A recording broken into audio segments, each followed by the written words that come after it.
এই যে বাইরে যারা আছে সমালোচনা করতে পারবো না। এটা সমালোচনা 1000 বার করবেন, ওইটার সাথে ওই উদাহরণটা রিলেভেন্ট না। আচ্ছা আমি একটু একটা কথা বলি, রিলেভেন্ট যেটা না ওইটা টান দিয়ে নিয়ে এসে কথা বলে তারপর আপনি 1000 বার সমালোচনা করবেন, কেন করবেন না? আমরা ইররিলেভেন্ট এর বিষয়ে কথা বলছি।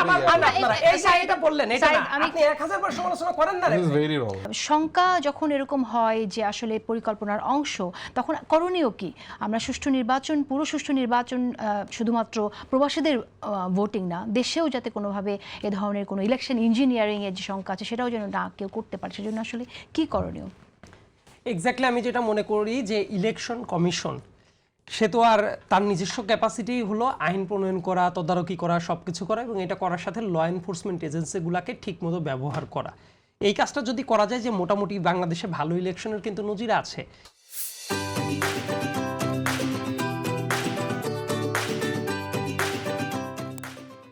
লেটস সে 1979 সালের ফেব্রুয়ারি মাসের ইলেকশনের কথা যদি বলি, 1991 সালের ফেব্রুয়ারি মাসের ইলেকশনের কথা যদি বলি, এবং তত্ত্বাবধায়ক সরকারের আমলের যে ইলেকশন সেটাকে আপনি 2008-এর ডিসেম্বরেরটা খুবই সূক্ষ্ম কারচুপির কিছু ব্যাপার ছিল, ওইগুলো যদি বাদ দেন মোটা দাগে কিছু ভালো ইলেকশনও কিন্তু হয়েছে বাংলাদেশে। সো ওই ইলেকশনগুলোতেও তো বাংলাদেশে ইলেকশন কমিশন ছিল, ওই বাংলাদেশেও ল এনফোর্সমেন্ট এজেন্সি ছিল, তারা কিন্তু মোটামুটি বেশ ভালো একটা ইলেকশন দিয়েছে। সো আমরা যদি মনে করি যে বাংলাদেশে কোনোদিনও কোনো ভালো ইলেকশন হয় না, এই কথাটা তো সঠিক না। কাজে আমাদের সামনে কিন্তু রোল মডেল আছে, 91 সালের ইলেকশন রোল মডেলটা আছে। আরও এই জাতীয় ইলেকশনগুলোকে করার জন্য তাদের তো এত সংস্কারের সময়ও পায় নাই, সেই সময়টাও তো পেয়েছে তারা 3 মাস করে, কিন্তু সেই 3 মাসের ভেতর তারা কিন্তু মোটামুটি বেশ ভালো রকমের ইলেকশন তারা উপহার দিয়েছে জাতিকে।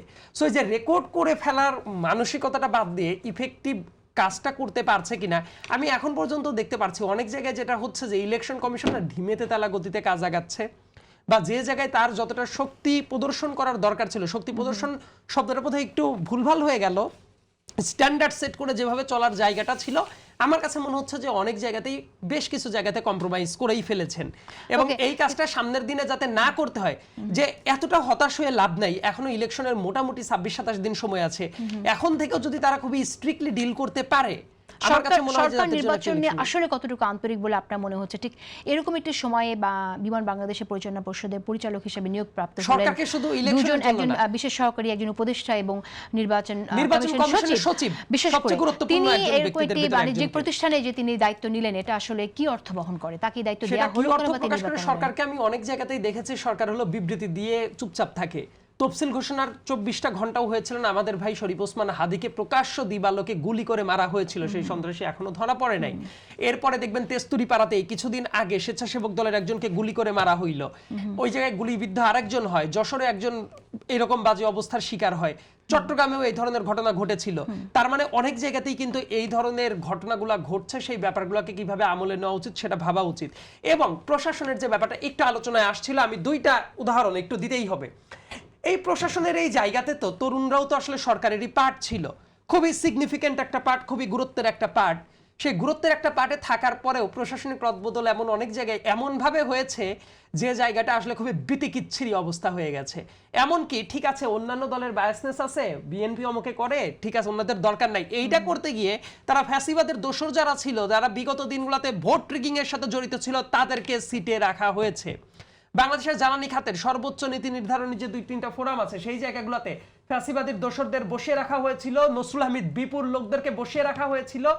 অনেকেরই তো অনেক বায়াসনেস থাকে, তারা যদি কেউ মনে করে থাকে যে ঠিক আছে অমুকের ফ্যামিলিতে বিএনপি ছিল, বিএনপি আমলে নিয়োগ ছিল, এরা বাদ করতে গিয়ে অনেক জায়গায় ফ্যাসিবাদের দোসর বসেছিল, স্টিল অনেক জায়গাতে আছে। সরকার এই যে আমি বলি না যে বারবার বিবৃতিমূলক সরকার, জাস্ট একটা ব্যাপার দেখেন, এই যে আজকের দিনে, আজকে যে রাতে টকশো করছে, আজকের দিনে জুলাইয়ের টাইমে ওই যে ইনডেমনিটি দেওয়ার যে ব্যাপারটা, জুলাই যোদ্ধা যারা ছিল, মানে ওই জায়গাটা আজকের দিনে অধ্যাদেশ জারি করার জন্য পাশ করা হয়েছে, কয়েকদিনের ভেতরে গেজেট হবে। এই সরকারের মেয়াদ আছে আর মোটা দাগে 1 মাসের মতো। এই 1.5 বছরের ভেতরে গায়ে হাওয়া লাগিয়ে ঘুরে বেরিয়েছে এত বড় গুরুত্বপূর্ণ কাজ, এই ইমানসিপেটরি ভায়োলেন্সের জন্য যেটা করাটা দরকার, যেটা 71 সালের পরবর্তীতেও কিন্তু করা হয়েছিল, সেই কাজটাও যে করা হয় নাই। ওই জায়গায় দেখবেন যে 3 জন ছাত্র উপদেষ্টা বসেছিল, সেই কাজটা করা হয় নাই। এবং আরেকটা ব্যাপার একটু আর্গু করতে হবে এই জায়গাতে, কিছুক্ষণ আগে প্রবাসীদের জায়গার সাথে মানুষ যেমন রুটি রুজির জন্য যান, তারেক রহমান সাহেবকেও একই স্কেলে যেভাবে চিন্তা করাটা হইলো, আমার কাছে মনে হয় যে কোন পরিস্থিতিতে তার দেশটা ছাড়তে হয়েছিল এই রাজনৈতিক বাস্তবতা যদি আমরা মাথায় রাখি, তাহলে মনে করতে হবে যে দুইটা টোটালি আলাদা দুইটা ধারণা ছিল, দুইটা একসাথে মিলানো রুটি রুজির জন্য যারা যান তারা কিন্তু ভোটিং এর সাথে থাকলে রুটি রুজি গেলে এটা তারা এটা মানুষের দোষ না। আমি বারবার করে বলি, আমাদের প্রবাসী ভাইরা যারা আছেন বাংলাদেশের ইকোনমিকে মূলত তারা বিশাল অংশে তারাই চলান, কিন্তু যে জায়গাগুলো তৈরি করে দেওয়া হয়েছে এর ভিতর অনেক দালাল বৃত্তির সুযোগটা তৈরি করা হয়েছে। রাইট, যে পয়েন্টটা বলছি আপনি হয়তো এটা বুঝেননি, সেটা হচ্ছে যে এখানে সবগুলো দলের সুযোগ আছে, সুযোগ আছে। এটার সাথে তারেক রহমান সাহেব লন্ডনে ছিলেন, এই দুইটা তো এক না।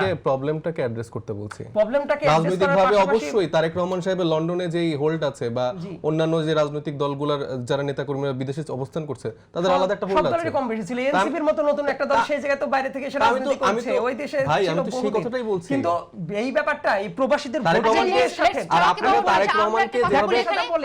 আপনারা তারেক রহমানকে যেরকম কাল বানিয়ে ফেলছেন, তাকে নিয়ে কি কোনো কথা বলা যাবে না? এক্সকিউজ মি, কে কাল বানাচ্ছে? তাকে নিয়ে কি কোনো কথা বলা যাবে না? অবশ্যই কথা বলুন, কেন বলবেন না? কিন্তু আমি যেটা আমি বলছি, তো বলিনি যে উনি ভোট আমি ট্রেডিং যেটা বলছি করছেন। সেটা স্পেসিফিক ভাবে বলেন। আপনি জাস্ট পুরানো রেকর্ড এটা তো থাকবে। আমি বলিনি যে উনি ভোট ট্রেডিং করেছেন। আপনি একটু আমি মনে বলেছি রাখবেন, আমার 17 কথা একটু বছরে বলতে দিবেন। বিএনপির বেশিরভাগ নেতাকর্মীরা দেশের বাইরে ছিল, ছিলেন। কিন্তু ওই উদাহরণটা দরকার ছিল না, অপ্রয়োজনীয় উদাহরণ ছিল। আপনি যেভাবে কেন থাকবে না উদাহরণ? অবশ্যই, কারণ আপনি বলছেন যে কারণ এই যে তারেক বাইরে যারা রহমানকে আছে সমালোচনা করতে পারবো না। এটা না, না, সমালোচনা আমি একটু- 1000 বার করবেন, ওইটার সাথে ওই উদাহরণটা তাহলে কেন রেলেভেন্ট আপনি না। আচ্ছা আমি একটু একটা কথা বলি। রেলেভেন্ট যেটা না ওইটা টান দিয়ে নিয়ে এসে কথা সাইদ, বলে তারপর আমরা আমার মনে হয় সমালোচনা করবেন, কেন করবেন না? আমরা ইররিলেভেন্ট আপনারা একটা বিষয় এভাবে কথা কথা বলি। বলবেন। এই যে এটা বললেন, এটা সাইদ, না, আমি- আপনি 1000 বার সমালোচনা করেন না রে। This is very wrong. আচ্ছা সাইদ, আবার বলেন রং, আপনি 1000 বার সাইদ, সমালোচনা আমি- করেন, যৌক্তিকভাবে 1000 বার সমালোচনা আমি তো করেন। তাকে বলিনি যে সে তো ভোট করতে সাইদ, ট্রেডিং পারেন, কিন্তু করেছে। ওই উদাহরণটা কারেক্ট ছিল না। তার ওই সেই উদাহরণটা দেশে দুইটা রেলেভেন্ট অবস্থানকালে ছিল। তার আচ্ছা একটা সাইদ, রাজনৈতিক আমি একটু বলি, পরিমণ্ডল আমরা এখানে বেড়ে যদি উঠেছিল। রেলেভেন্ট ওই দুইটা রেলেভেন্স ছিল না। থাকি তাহলে আমার মনে হয় ভালো হয়। সেটা হচ্ছে যে আমরা বুঝতে চাইছি নির্বাচন কমিশন কেমন পদ্ধতির মধ্য দিয়ে প্রবাসীদের যে ব্যালটটা সেটা পাঠাচ্ছে, যে একজন চাইলেই 200টা ভোট ব্যালট পেপার নিয়ে যাচ্ছে বা 100টা ব্যালট পেপার নিয়ে যাচ্ছে। এখন আমার কাছে যখন আপনাদের ব্যালট পেপার আছে, আমি তো আপনাদের ব্যালট পেপার আপনার হাতে না দিয়ে আমি সেখানে সিল দিয়ে দিতে পারি। সেটাই বলছি। সো 5.5 লাখের উপর 5,20,000 বেশি প্রবাসী ভোটারের জন্য আপনার নিবন্ধিত হয়েছে। তো সেই জায়গায় যদি 10,000, আমি 5,20,000 বাদ দিলাম, সেখান থেকে অর্ধেকও বাদ দিলাম, 10,000 ব্যালট পেপার যদি এইভাবে নিজে কেউ নিয়ে নিজেদের মতো সিল দিয়ে মূল ভোটারের কাছে গেলই না সেই ব্যালট পেপারটা।